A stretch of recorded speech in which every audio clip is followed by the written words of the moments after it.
కథ చెప్పుకుందామా. నిర్భయురాలు. పూర్వం టర్కీ దేశంలో అమీర్ అనే పేదవాడు ఉండేవాడు. కొంతకాలం క్రితం అతని భార్య చనిపోయింది. అతడికి సల్మా అనే కూతురుంది. ఎదిగి పెళ్ళీడుకొచ్చిన సల్మాని చూసి వృద్ధాప్యంలో పడ్డ అమీర్ చాలా విచారపడుతూ ఉండేవాడు. జీవితమంతా కష్టపడి కూడా అతను ఎర్రని ఏగాని వెనకెయ్యలేకపోయాడు. ఈ పరిస్థితుల్లో కూతురి పెళ్లి చేయడం ఎలా? ఇది అతడి విచారానికి కారణము. సల్మాకు చిన్నప్పటి నుంచి దయ్యాలు భూతాలు గురించిన కథలు వినడం మహాసరదా. అలా విని విని ఆమె భయం అంటే ఏమిటో తెలియని దానిలాగా మారిపోయింది. ఒకసారి అమీర్ ఇంట్లో చిన్న విందు జరిగింది. ఆ రాత్రి విందుకు అమీర్ బాల్య స్నేహితుడు అహ్మద్ కూడా వచ్చాడు. ఆయన తోళ్ల వ్యాపారంలో బాగా సంపాదించాడు. విందు అర్ధరాత్రి వరకు సాగింది. ఇంతలో దుకాణం నుంచి కొని తెచ్చిన తేనె రొట్టెలు అయిపోయాయి. అహ్మద్ ఇంకా కావాలి అని అడగటంతో అమీర్ కూతురు సల్మాను పిలిచి, అమ్మా, నువ్వు వెళ్ళి దాదా దుకాణం నుంచి 4 తేనె రొట్టెలు తీసుకురా అన్నాడు. అహ్మద్ ఇది విని ఆశ్చర్యపోతూ, దాదా, దుకాణం శ్మశానం అవతల ఉంది. ఈ అర్ధరాత్రి సమయంలో శ్మశానంలో నుంచి వెళ్ళడానికి సల్మాకు భయం వేయదా అని అడిగాడు. ఊహో, సల్మా ప్రపంచంలో దేనికి భయపడదు అన్నాడు అమీర్ సగర్వంగా. సల్మా దాదా దుకాణం నుంచి తేనె రొట్టెలు తీసుకొని వచ్చింది.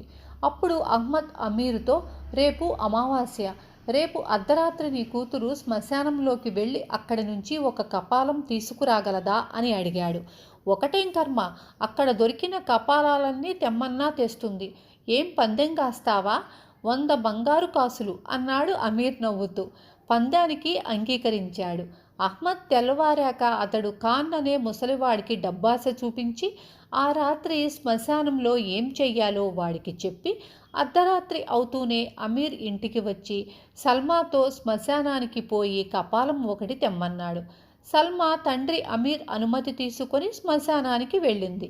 అక్కడ అహ్మద్ వేసిన పథకం ప్రకారము ఒక గోరీ వెనుక గొయ్యిలో ముసలి ఖాన్ రహస్యంగా దాక్కున్నాడు. సల్మా చీకటిలో వెదికి ఒక కపాలం తీసుకున్నది. వెంటనే ఖాన్ కీచుకు గొంతుకతో, ఏయ్ పిల్ల, ఆ కపాలం మా అమ్మది, దాన్ని ముట్టుకోకు అన్నాడు. సల్మా దాన్ని వదిలేసి మరొక కపాలాన్ని తీసుకున్నది. ఖాన్ గోరీ వెనక గొయ్యిలో నుంచి మరింత కీచుగొంతో, ఏయ్, అది మా నాన్న కపాలం, ముట్టకు అన్నాడు. ఇది విని సల్మా కపాలాన్ని కింద పడవేసి కోపంగా గోరీ వెనక్కు వెళ్ళింది. ఆ చీకట్లో గోరీలో దాగి ఉన్న ఖాన్ బట్టతల ఆమెకు కపాలంలా కనిపించింది. అయితే అది అటూ ఇటూ ఊగుతుండటం ఆమె గమనించింది. సల్మా గట్టిగా పళ్ళు కరుకుతూ, ఒరే బట్టతల సైతాన్, ఇక నోర్ముయ్యి, మళ్ళీ నోరెత్తావో బండరాయితో చితక్కొట్టి నీ కపాలాన్నే తీసుకుపోతాను అంటూ ఖాన్ తల మీద 4-5 సార్లు బలంగా తన్నింది. ఆ దెబ్బలతో ఖాన్ దిమ్మ తిరిగి గోతులోనే స్పృహ కోల్పోయాడు. సల్మా అక్కడ దొరికిన మరొక కపాలాన్ని తీసుకొని ఇంటికి తిరిగి వచ్చింది. ఓడిపోయిన అహ్మద్ పందెం ప్రకారము అమీర్కు 100 బంగారు కాసులు ఇచ్చుకున్నాడు. ఆనాటి నుంచి నిర్భయానికి మారుపేరుగా సల్మాను ఆ గ్రామంలో చెప్పుకోసాగారు. సల్మా ఉండే గ్రామానికి పక్కన ఉన్న ఒక గ్రామంలో సులైమాన్ అనే ఒక ధనవంతుడైన యువకుడు ఉండేవాడు. అతడు ధనికుడే కాక మంచి అందగాడు. అయినా అతడికి పిల్లనివ్వడానికి ఎవ్వరూ ముందుకు రాలేదు. అంతేకాక అతడి ఇంట్లో పనికి కుదిరిన నౌకర్లు వారం తిరగకుండానే పారిపోయేవాళ్ళు. ఇందుకు కారణం చనిపోయిన అతడి తల్లి భూతరూపంలో ఇంట తిరుగుతుండటము. సల్మా ధైర్య సాహసాల గురించి విన్న సులేమాన్ ఆమెకు పెద్ద జీతం ఆశ చూపి తన ఇంట్లో పనికి కుదుర్చుకున్నాడు. సల్మా సులేమాన్కు భోజనం వడ్డించినప్పుడల్లా పక్కన మరొక పళ్ళెంలో కూడా భోజనం వడ్డించి సులేమాన్ తల్లి భూతంతో, పెద్దమ్మ, కూరలవి బాగున్నవి, తృప్తిగా తిను అంటూ మంచి మాటలతో భూతం ఆదరణను సంపాదించుకుంది. ఒకనాడు సులేమాన్ వ్యాపారం పని మీద పట్నం వెళ్ళాడు. రాత్రివేళ సల్మా ఇంటి పనులు చేసుకుంటుండగా తల్లి భూతం ఆమెకు కనిపించి, ఏమే అమ్మాయి, నన్ను చూస్తే నీకు భయం కలగడం లేదా అని అడిగింది. సల్మా తాపీగా, భయమా? నాకేనాడు భయం అంటే ఏమిటో తెలియదు పెద్దమ్మ, పైగా మీరు చాలా మంచివారు అన్నది. ఆ జవాబుకు తల్లి భూతం చిన్నగా నవ్వుకొని, నీ నిర్భీతి అందచందాలు నాకు తృప్తి కలిగించినాయి.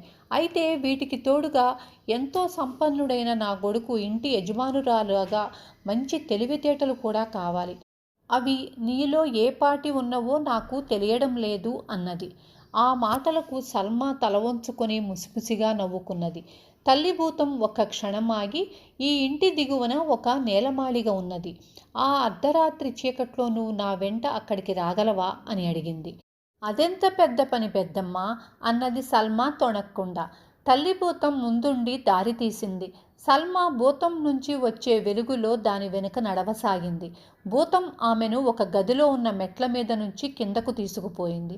అక్కడ కొన్ని ఇటుకరాళ్ళు చిందరవందరగా పడి ఉన్నవి. భూతం సల్మాతో ఆ ఇటుకరాళ్లను పక్కకు లాగమన్నది. సల్మా అలాగే చేసింది. అక్కడ ఒక గుంటలో 2 రాగి బిందెలున్నవి. అందులో ఒకటి పెద్దది, రెండవది చిన్నది. రెండింటి నిండా అంచుల వరకు బంగారు కాసులు మెరుస్తూ కనిపించినాయి. భూతం ఆ బిందెలను సల్మాకు చూపుతూ, సల్మా, నువ్వు అన్ని విధాలా నాకు నచ్చావు. ఇక ఈ ఇంట నా కొడుక్కి రక్షణగా నేనుండనవసరం లేదు. ఆ పెద్ద బిందె నా కొడుక్కివ్వు, చిన్న బిందె నువ్వు తీసుకో, సరేనా అంటూ మాయమయ్యింది. తెల్లవారి సులేమాన్ పట్నం నుంచి తిరిగి రాగానే సల్మా అతడికి రాత్రి జరిగింది చెప్పి, మీ అమ్మగారు బంగారు కాసులున్న పెద్ద బిందె నన్ను తీసుకుని చిన్న బిందె మీకివ్వమన్నారు అంది. ఆ మాటలు వింటూనే సులేమాన్ సల్మాను ఒక్కసారి నకసిక పర్యంతం పరీక్షించి, ఆహా అంటూ పెద్దగా నవ్వి, సల్మా, 1000 మాటలెందుకు, నేను నిన్ను పెళ్లాడదలిచాను.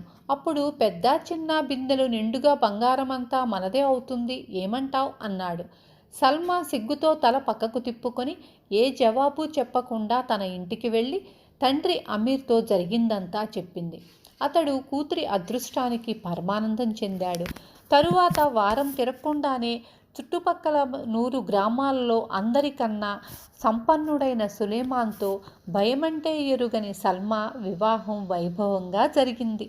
పిల్లలు విన్నారు కదా. రేపు మళ్ళీ ఇంకొక మంచి కథ చెప్పుకుందాం.